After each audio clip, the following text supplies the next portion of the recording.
Amacımız ortak bir deklarasyonla toplumdaki dini algımızı doğru yönetmek, gençlerimizi geleceğe hazırlarken inancına bağlı, kalbi mutmain, aklı bezenmiş, temiz insanlar ve nesiller olarak yetiştirmek içindir. İşte bu yüzden ben Sayın Başkanıma sabahki yoğun programdan sonra onun kendi takdiriyle özellikle ben öğrencilerle de buluşmak istiyorum. Mutlaka öğrencilerle bir araya geleceğim dedi ve kendisini sizlerle buluşmak istedi.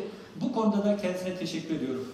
Sevgili gençler, özellikle çok hızlı değişen, dönüşen bir dünyada yaşıyoruz. O kadar hızlı değişiyor ki hayatınız çoğu zaman fast food olmuş. Yiyeceğiniz fast food. Arkadaşlıklarınız fast food. Ve bilginiz de fast food. Bilgiyi internet üzerinden almaya çalışıyoruz. Ve böylece sonuçta bakıyoruz ki uçuşup gitmiş. O yüzden sizden istediğimiz, sizde aynı zamanda bilinç oluşturacak bilgi kökünü sağlam kaynaklardan elde etmeniz gerekiyor. Sizler umudumuzsunuz, sizler geleceğimizsiniz. İstikbalimizi kendilerine emanet edeceğimiz en değerli hazinelerimizsiniz. Bunu özellikle yüreğimden gelerek söylemek istiyorum. Bizim ülke olarak en büyük zenginliğimiz sizlersiniz. Değerli genç kardeşlerim, elhamdülillah bizler büyük çoğunluğu Müslüman olan bir toplumda yaşıyoruz. Son kitabın müntesibi, son nebinin ümmetiyiz. Müslüman olmayanlar da var. Ama öyle bir birikimimiz, öyle bir birlikte yaşama tecrübemiz var ki dünyanın her toplumuna örnek olacak niteliktedir esasında. İslam ve Müslüman kelimelerinin de bu noktada köküne bakmamız gerekiyor. Kökü nedir? Silm, yani barış demektir. Kur'an-ı Kerim'de, ayeti kerimede Rabbimiz bize bunu tanıtıyor. Şu anda bazı kardeşlerimizin, özellikle hafız olanların ayeti böyle telaffuz ettiğini duyar gibiyim. Estaizu billah. Ya eyyühellezine amenü duhulu fissilmi kâfe. Ey iman edenler! Hepiniz silme giriniz.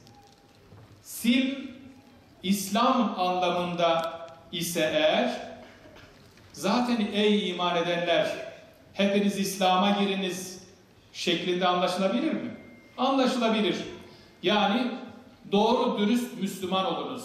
İslam'ı doğru dürüst yaşayınız diye anlayabiliriz. Bir başka anlama şeklimiz, hepiniz barış içerisinde yaşayınız. Barışa giriniz. Müslüman olanlarla, olmayanlarla, inancı, mezhebi farklı olanlarla dahi barış içerisinde yaşayınız demektir bu. Peki, barışa zarar veren en büyük tehlike nedir? Ona devamında, ayetin devamında ona işaret ediyor Rabbimiz. وَلَا تَتَّبِعُوا خُطُوَاتِ الشَّيْطَانِ. Sakın ha şeytanın tuzaklarına aldanmayınız. Demek ki barışı şeytanın tuzakları bozuyor. Bizler kavgadan, gürültüden, anlaşmazlıktan, birbirimizi dışlamaktan, ötekileştirmekten uzak duracağız. Bu konuda en büyük fitneyi şeytan ortaya atıyor. Bu bir gerçek, bu bizim inancımızda var. Ya da şeytanın yolunda giden insanlar. Hepiniz toptan silme giriniz. Barış içerisinde olunuz.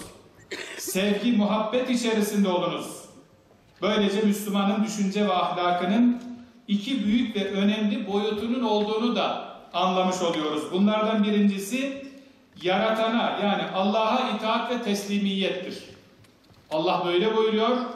Barış içerisinde olunuz. Sevginizi, muhabbetinizi muhafaza ediniz. O kadar önemli ki bizim çocuklarımıza, gençlerimize öğretmemiz gereken en önemli ilkelerden birisi de küçükleri sevmek, büyükleri saymak değil mi? Aynı ifadeleri taşıyan Peygamber Efendimizin tavsiyesi var.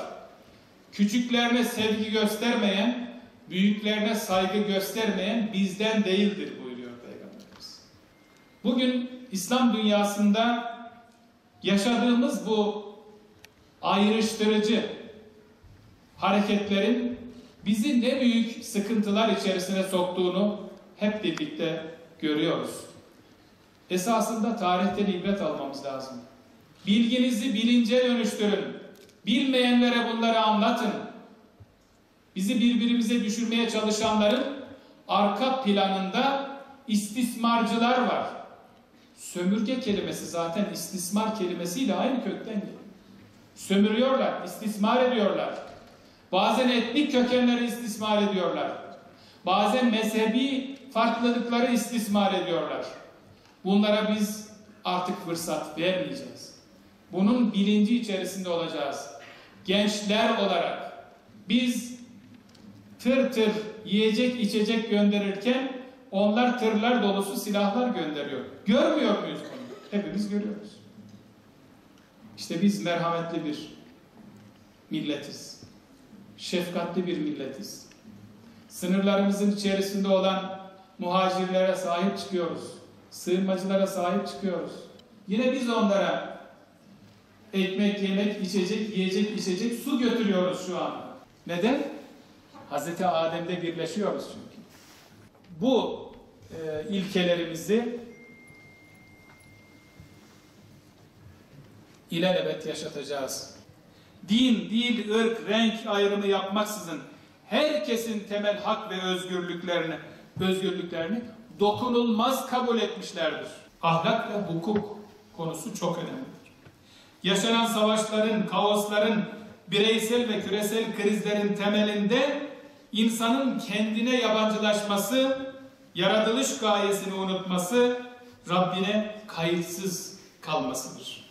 Men katele nefsen bi gayri nefsin ev fesadin katelen nase cemiya. Kim bir nefsi, bir insanı haksız yere öldürürse bütün insanlığı öldürmüş gibi olur.